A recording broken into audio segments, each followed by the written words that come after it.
Isang mapagpalang gabi sa iyo, Kuya Jay, at sa lahat ng nakikinig at sumusubaybay sa iyong YouTube channel. Ako nga pala si Ricardo. Isa ako sa mga tagapakinig mo gabi-gabi bago matulog. Alam mo, Kuya Jay, matagal ko nang pinag-iisipan kung isusulat ko ba ito o hindi. Marami na din kasing gabi na nakatitig lang ako sa blankong screen ng cellphone ko. Nag-aalangan ako kung paniniwalaan ba ng mga tao ang sasabihin ko. Kasi sa totoo lang, kung hindi ko ito mismong naranasan, baka pagtawanan ko lang din ang sino mang magkukwento nito sa akin. Pero iba kapag ang dilim na ang mismong humarap sa iyo. Iba kapag naramdaman mo na ang hininga ng isang bagay na hindi dapat umiiral sa mundong ito. Ilang taon ko rin itong itinago, Kuya Jay, dahil tuwing naaalala ko ang nangyaring ito, literal na nanginginig pa rin ang tuhod ko. Parang bumabalik sa ilong ko yung amoy ng nabubulok na laman na may kasamang malansang dugo. At biglang tatalas na naman ang pandinig ko sa bawat kaluskos sa bubong.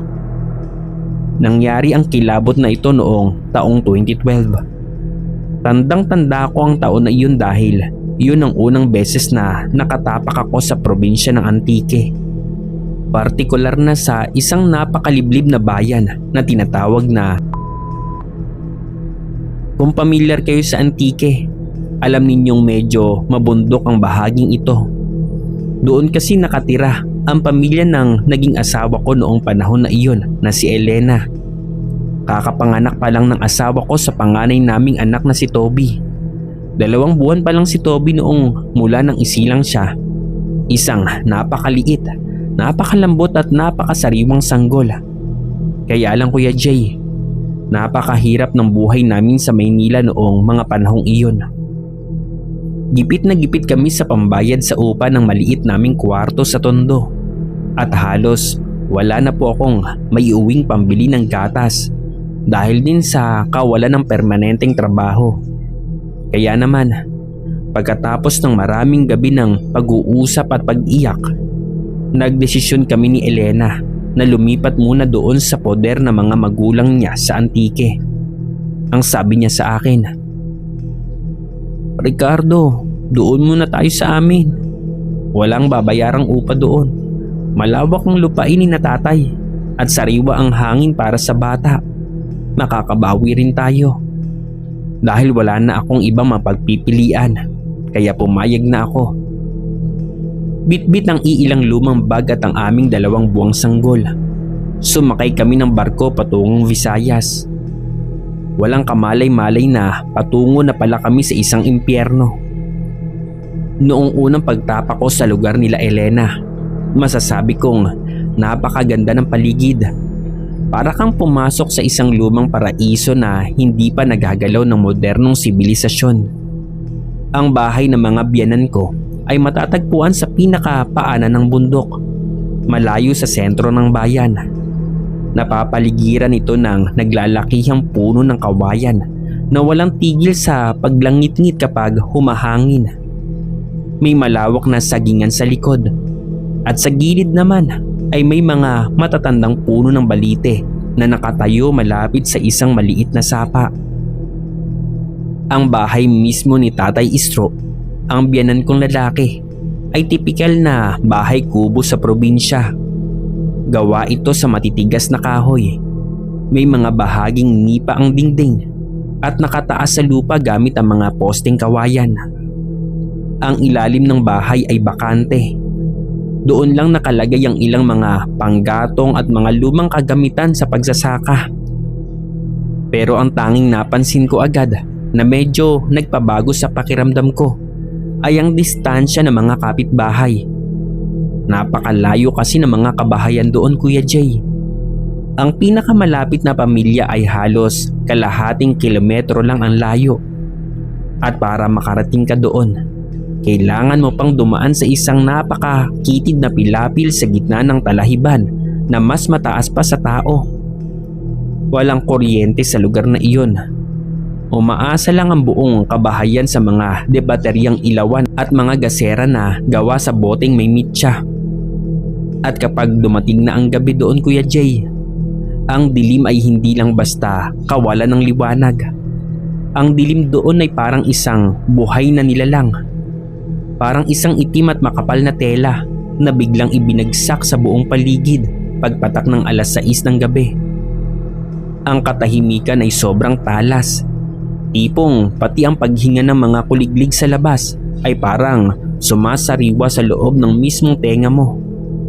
Sa simula, Kuya Jay, inisip ko na baka naninibago lang ako dahil sanay ako sa ingay ng Maynila, tulad ng mga sasakyan, sa mga nagiinuman at sa mga ilaw ng kalsada. Pero habang lumilipas sa mga araw, naramdaman ko na may iba pang dahilan kung bakit parang ang lamig ay mabigat na enerhiya sa paligid ng mga bahay na iyon. Noong unang 3 linggo namin doon, napansin ko ang isang kakaibang gawin ni Tatay Istro. Si Tatay Istro ay isang tahimik na tao. Sunog ang balat sa pagtatrabaho sa bukid at laging seryoso ang muka.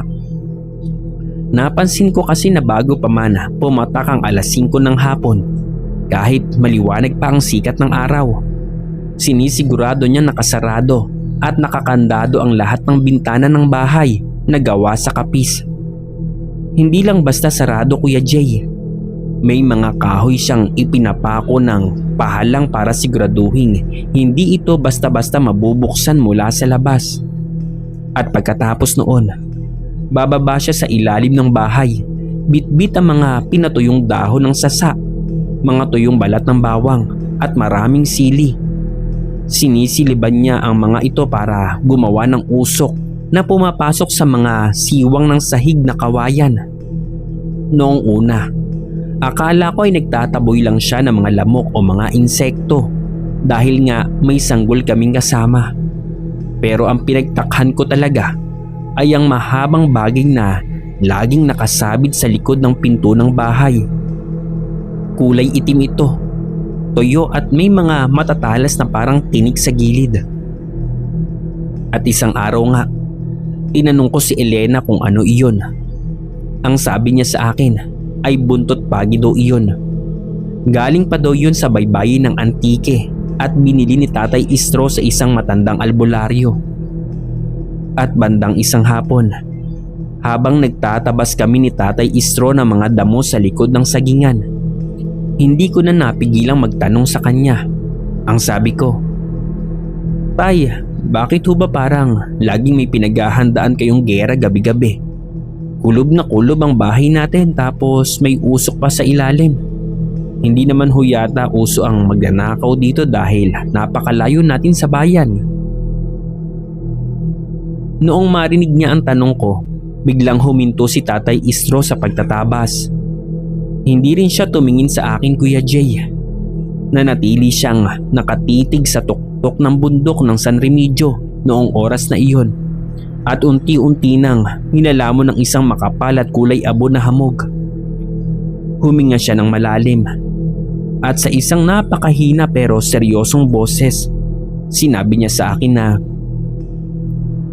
Ricardo, iba ang gabi dito sa amin sa Antique. Ang Maynila ay para sa mga tao, pero ang lugar na ito, kapag lumubog ang araw, hindi na sa atin ang paligid. Hindi lang mga hayop ang gising kapag madilim. Lalo na ngayon, may 2 kayong buwang sanggol na dala-dala ng asawa mo.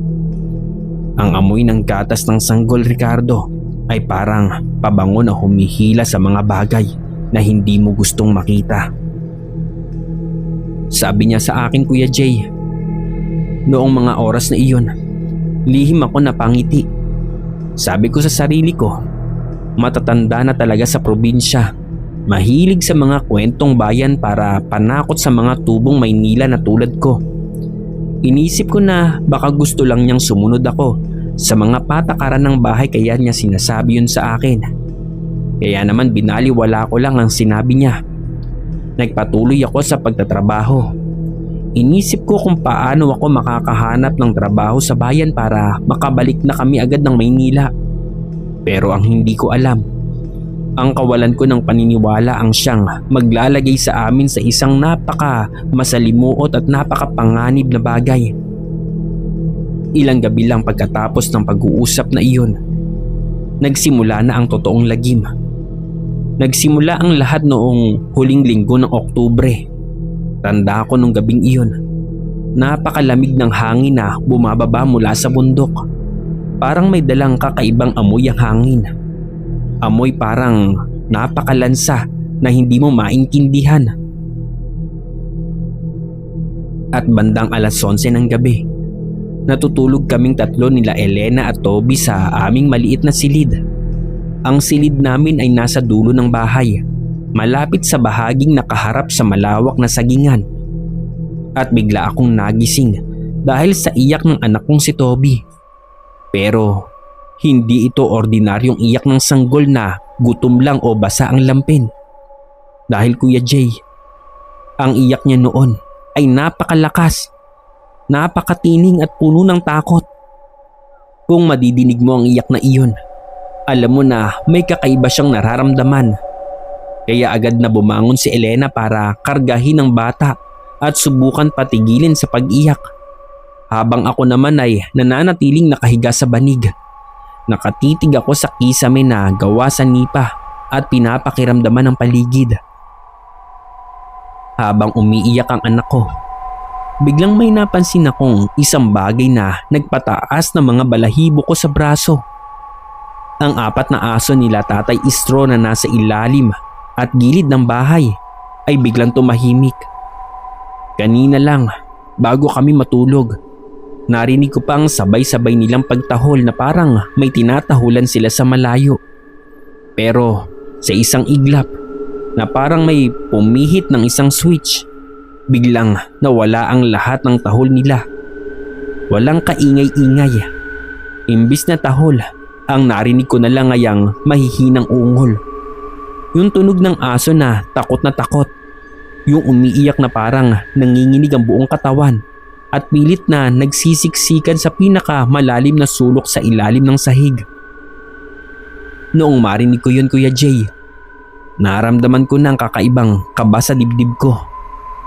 Bakit matatakot ang mga asong gubat na yun na sanay naman sa mga baboy, ramo at ahas?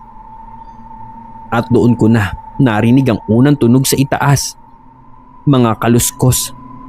Isang napakahinang kaluskos sa ibabaw ng bubong ng nipa. Mismo sa itaas ng silid pa namin. Parang may isang mabigat na bagay na dahan-dahang gumagapang. At hindi ito tunog ng pusa, Kuya Jay, dahil ang pusa ay magaan at mabilis lumakad. Pero ang tunog nito ay mabigat. Bawat hakbang ay parang may kasamang bigat ng isang may edad na tao na nakadapa at dahan-dahang hinihila ang sarili sa ibabaw ng tuyong nipa. Narinig ko ang paglutong ng mga tuyong dahon sa bawat paggalaw ng bagay na iyon. Napahawak ako ng mahigpit sa gilid ng banig. Ang asawa kong si Elena ay biglang napatigil. Niyakap niya si Toby ng napakahigpit at nakita ko sa kakaunting liwanag ng buwan na lumulusot sa bintana na lumuluha na siya sa takot. Maya-maya pa, narinig ko ang isang tunog na hindi ko malilimutan. Isang mahinang tunog na kasabay ng hangin. Ang tunog ay napakalakas at napakatining. Parang nanggagaling sa isang ibon na nasa tuktok ng isang mataas na puno sa malayo. Sabi sa mga kwentong bayan na nadinig ko noong bata pa ako, kapag malakas daw ang tunog ng tiktik, ibig sabihin ay malayo pa ang aswang. Kaya naman, sa loob-loob ko ay nakahinga ako ng bahagya. Inisip ko na baka nasa malayong bahagi pa ng sagingan ng anuman ang gumagawa ng tunog na iyon. Pero bago pa man matapos ang pag-iisip na iyon, biglang bumukas ang pinto ng kwarto namin at pumasok si Tatay Isro. May bitbit siyang gasera sa isang kamay at ang buntot pagi naman ay nasa kabila. Ang mukha niya ay putlang-putla na at ang mga mata niya ay nanilisik sa takot. Sa isang mahina pero madiing bulong, sinabi niya sa amin na, "Ricardo, Elena, Huwag kayong kikilos. Huwag niyong titignan ng bintana at huwag kayong gagawa ng anumang ingay. Kasunod ng sinabi niyang iyon, ang tunog ng tiktik ay biglang nagbago. Ang malakas na tunog ay biglang humina ng bahagya. Naging isang napakahinang tunog na parang ibinubulong na lang sa mismong labas ng dingding ng kwarto namin. Doon ko lang naintindihan ang totoong kahulugan ng kwento ng mga matatanda. Kabaligtaran pala ang totoo. Kapag ang tunog ay naging napakahina at parang bulong na lang, ibig sabihin ay hindi ito malayo. Ito ay nasa mismong tapat mo na. Ang nilalang na nasa itaas ay bumaba na mula sa bubong at ngayon ay nakadikit na ang muka sa dingding na kawayan ng kwarto namin. Pinakikinggan ko ang bawat tibok ng puso namin at ang maihinang hikbi ng anak kong si Toby. Naramdaman ko ang lamig na gumagapang mula sa aking talampakan paakyat sa aking likod. Parang nagyelo ang buo kong katawan. Narinig ko ang tunog ng dahan-dahang pagkamot ng mga kuko sa labas ng dingding. Parang may naghahanap ng siwang sa pagitan ng mga kawayan upang makapasok ang isang bagay.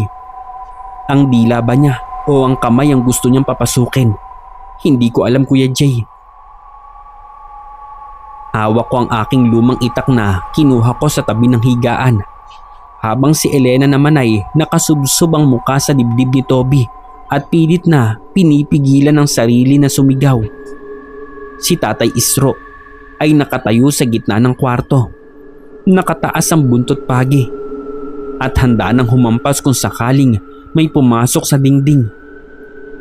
Nanatili kami sa ganoong posisyon sa loob ng halos 2 oras. Walang sino man sa amin nang nangahas na huminga ng malalim dahil bawat segundo ay parang 1 taon sa haba.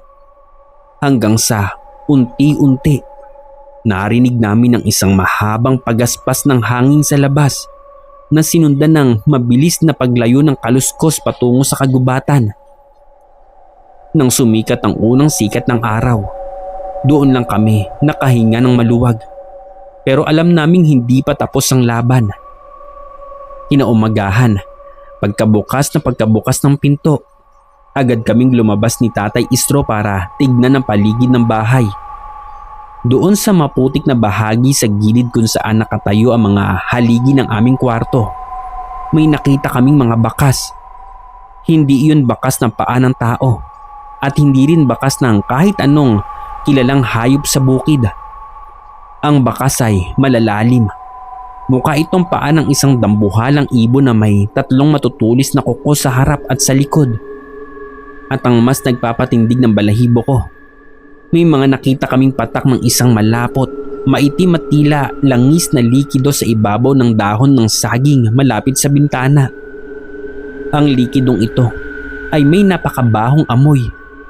Isang amoy na parang bulok na bulaklak o patay na hayop na binudburan ng pabango.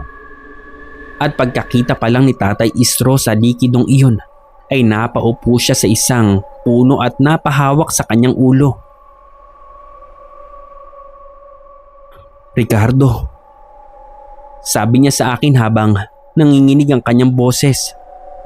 Hindi ito ordinaryong aswang na naglalakad sa gabi. Hindi ito simpleng tiktik o wakwak na naghahanap ng pagkain. Ang amoy na ito, ang bakas na ito, ito ang palatandaan ng isang gabunan."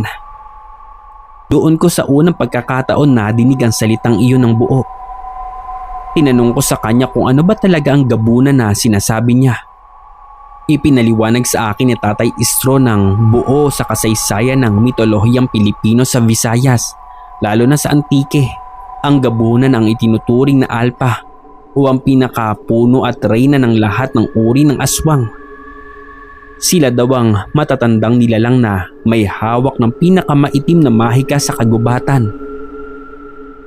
Kung ang ordinaryong aswang ay nagtatago kapag sumikat ang araw dahil nangihina sila, ang gabunan daw ay kayang lumakad sa ilalim ng sikat ng araw nang walang anumang bawas sa kanilang lakas. Kaya nilang lumipad sa hangin nang walang Ang gabunan daw Ang gabunan daw ay kayang lumakad sa ilalim ng sikat na ng araw na walang anumang bawas sa kanilang lakas. Kaya nilang lumipad sa hangin na walang pakpak, na parang sumasabay lang sa agos ng hangin. At sa sobrang bilis ng kanilang galaw ay hindi mo sila makikitang dumarating. Ang kanilang totoong anyo daw ay napakarimarim. May balat na kulay uling, mahaba at magulong puting buhok na umaabot sa talampakan. At ang mga matutulis na pangil na kayang ngumatngat ng buto ng tao. Sabi pa ni tatay, napakapambihira nilang mga aso. Maaaring 1 beses o 2 beses lang sa isang taon kapag kailangan nilang magpalit ng lakas o kapag may napili silang isang napaka-espesyal na biktima. At ang biktima na napili ng gabunan na ito ay walang iba kundi ang 2 buwang anak ko na si Toby. Dahil hindi pa ito nabibinyagan at ang dugo nito ay itinuturing na pinakasariwa sa buong bayan. At dahil sa matinding takot, Kuya Jay, para sa buhay ng aming anak, nagpasya kami ni Elena na ilipat ang aming higaan mula sa silid patungo sa gitnang bahagi ng bahay. Doon sa may sala kung saan natutulog din sina Tatay Istro at Nanay Sela. Ang aking biyenan na babae ay si Nanay Sela. Naglatag kami ng malalaking banig sa sahig na kawayan at sama-sama kaming natulog doon upang kung sakaling may mangyari ay magkakasama kaming lalaban. Lumipas ang sumunod na 3 gabi na medyo tahimik ang buong paligid. Walang kaluskos sa bubong, walang tunog ng tiktik, at ang mga aso ay nagpapatuloy sa kanilang normal na paggala. Noong mga oras na iyon, Kuya Jay, pumasok sa isip ko na baka natakot ang halimaw sa usok at sa mga buntot pagi na iniligay ni Tatay Istro sa paligid ng bahay. Akala ko ay sumuko na ito at haganap ng ibang biktima. Pero malaki ang naging pagkakamali ko. Hindi ko alam na ang isang gabunan ay hindi basta-basta sumusuko. Sila ay napakatalino, napakatuso, at alam nila kung paano magpatulog ng kanilang biktima bago sila gumawa ng isang huling malaking pagsalakay. Nangyari ang pinakamatinding yugto ng aming buhay noong gabing iyon, November 2. Gabi ito ng undas o araw ng mga patay, sabi ng mga matatanda doon.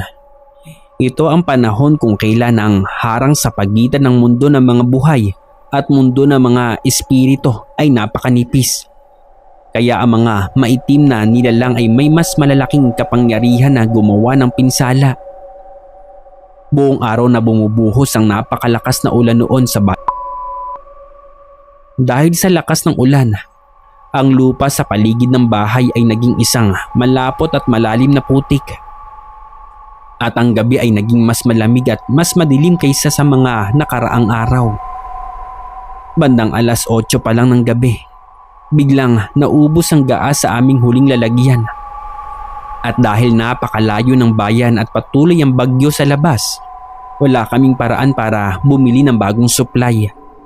Ang tanging naging tanglaw na lang namin sa buong bahay ay isang maliit na kandila na kulay puti na inilagay ni Nanay Sela sa ibabaw ng lumang mesa sa kusina.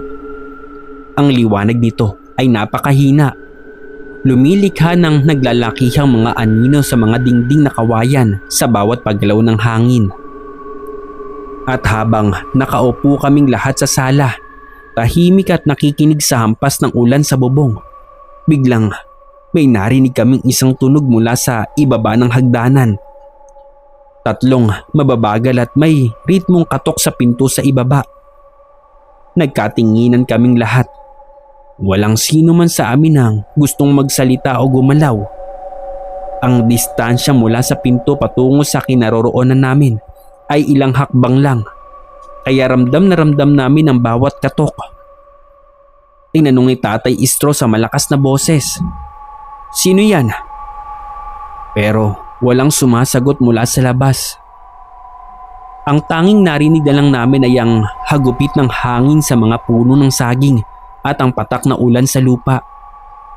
At pagkatapos ng ilang sandali ng nakakabinging katahimikan, biglang may narinig kaming isang boses na nanggagaling sa labas ng pinto, Kuya Jay.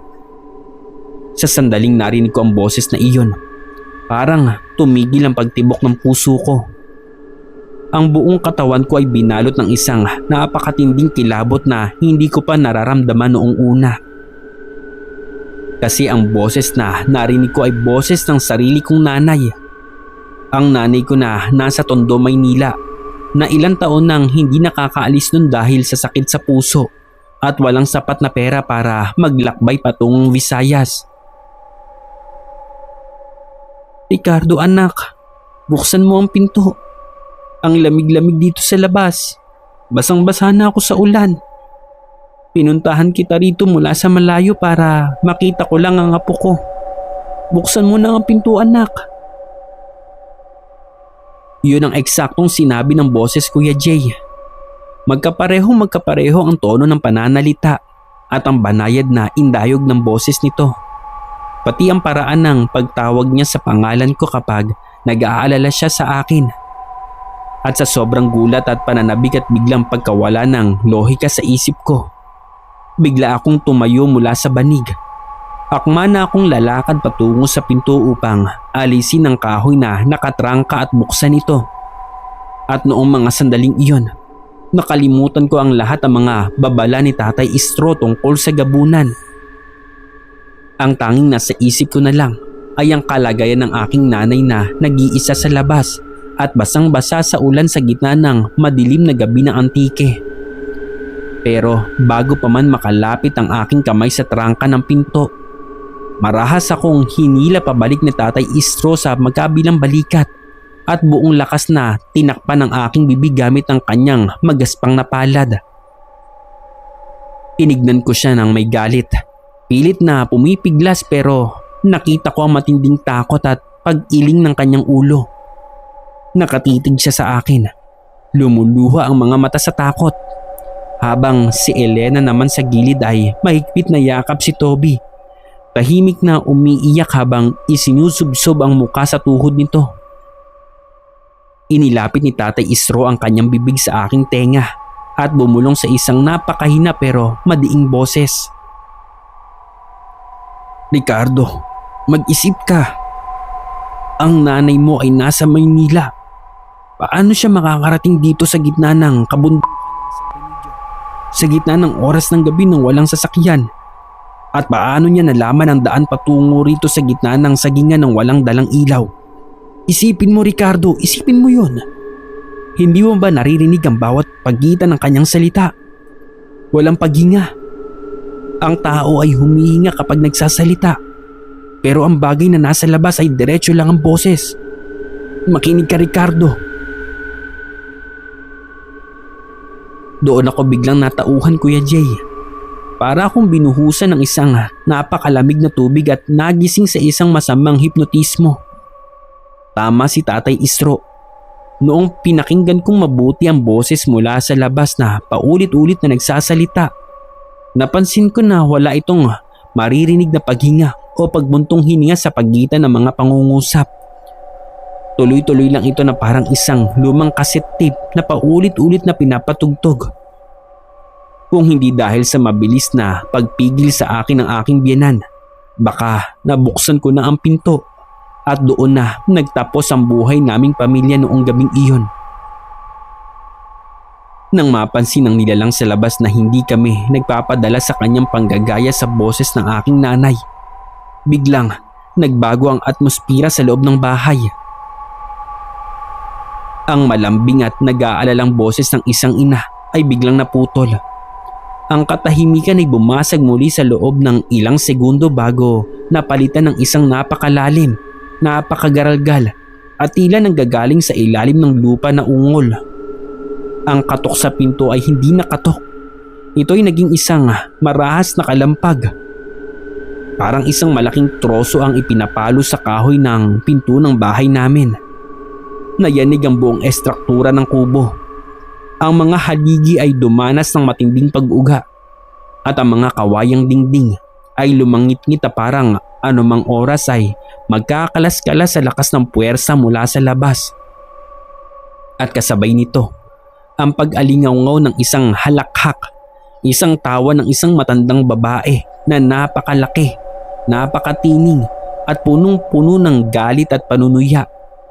Ang tawa na iyon ay pumasok sa loob ng aming mga tenga at parang direktang dumurog sa aming mga utak.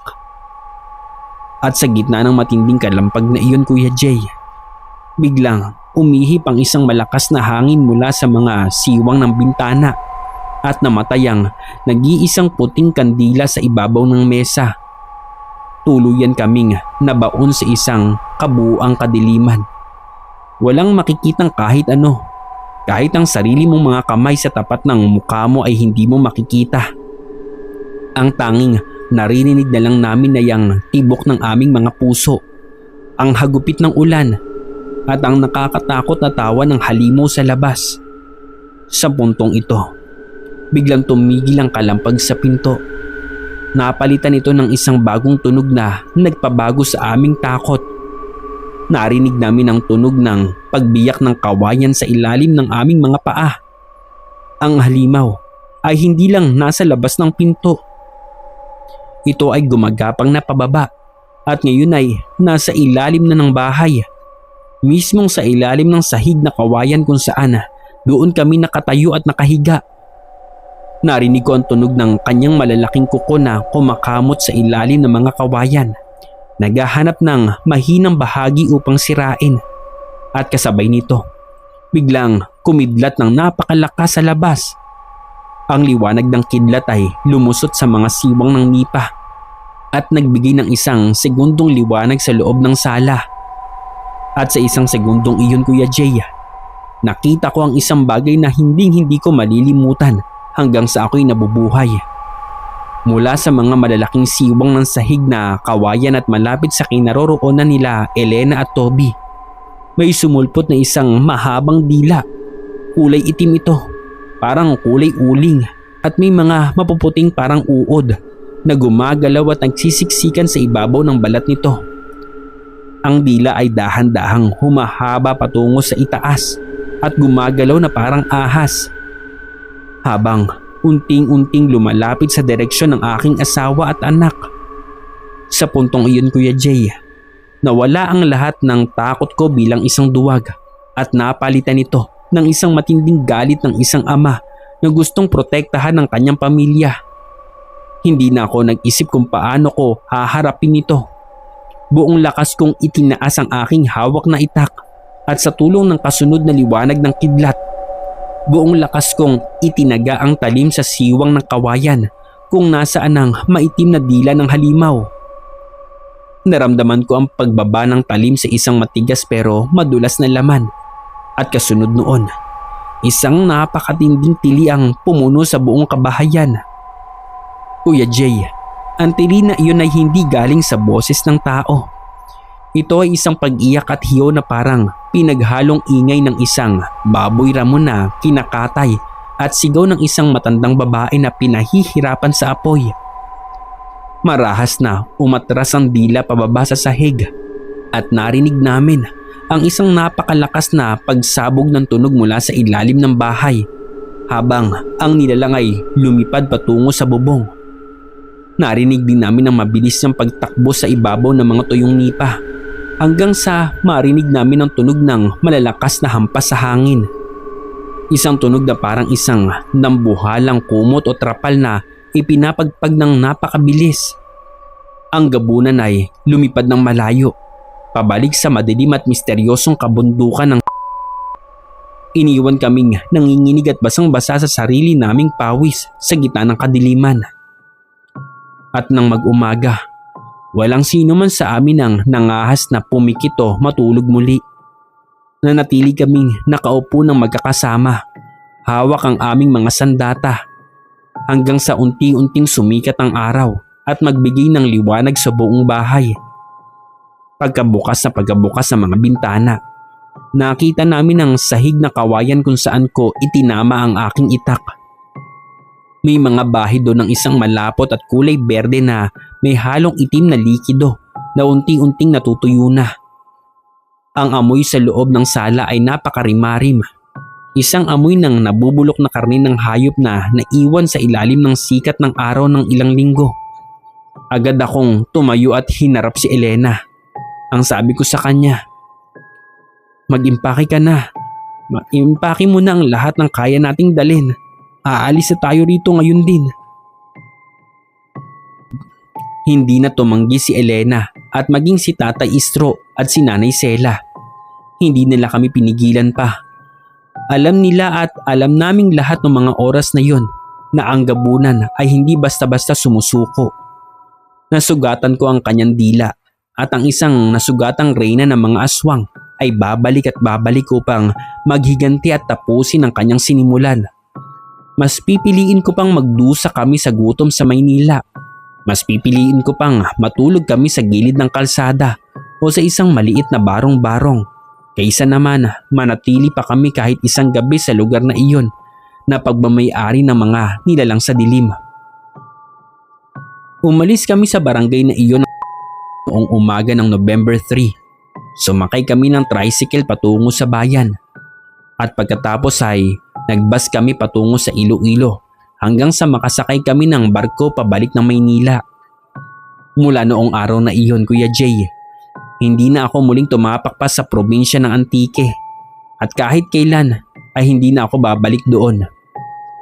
Ang anak kong si Toby ay malaki na at malusog at walang kamalay-malay na noong sanggol pa siya ay muntik na siyang maging pagkain ng mga pinakamapanganib na nilalang sa Visayas. Pero alam mo Kuya Jay, hanggang ngayon, tuwing sasabit ang gabi ng undas o kapag pumapatak ang napakalakas na ulan dito sa tinitirhan naming maliit na bahay sa Maynila, hindi ko pa rin maiwasan na kabahan. At kapag may narinig akong maihinang tunog na parang ibon o kaluskos sa ibabaw ng aming bubong na yero, otomatiko akong napapatingin sa mga siwang sa aming sahig at sinisiguro kong nakasara at nakakandado ang lahat ng bintana at pinto sa aming bahay. Dahil sa karanasan kong iyon, napatunayan kong ang mga kwentong bayan ay hindi lang basta ginawa para panakot sa mga bata. Ang mga aswang, ang mga tiktik at ang dambuhalang gabunan ay totoong nabubuhay sa mga madidilim na sulok ng ating bansa. Naghihintay lang sila ng tamang panahon, nagbibihis tao at naghahanap ng pagkakataon para muling mangaso sa dilim. Maraming salamat Kuya Jay sa pagbasa ng aking mahabang kwento at sana ay magsilbi itong babala sa lahat ng mga tagapakinig mo. Mag-ingat kayo palagi lalo na kapag sumapit na ang gabi at nagsimula nang magtago ang liwanag. Hanggang dito na lang po at marami pong salamat.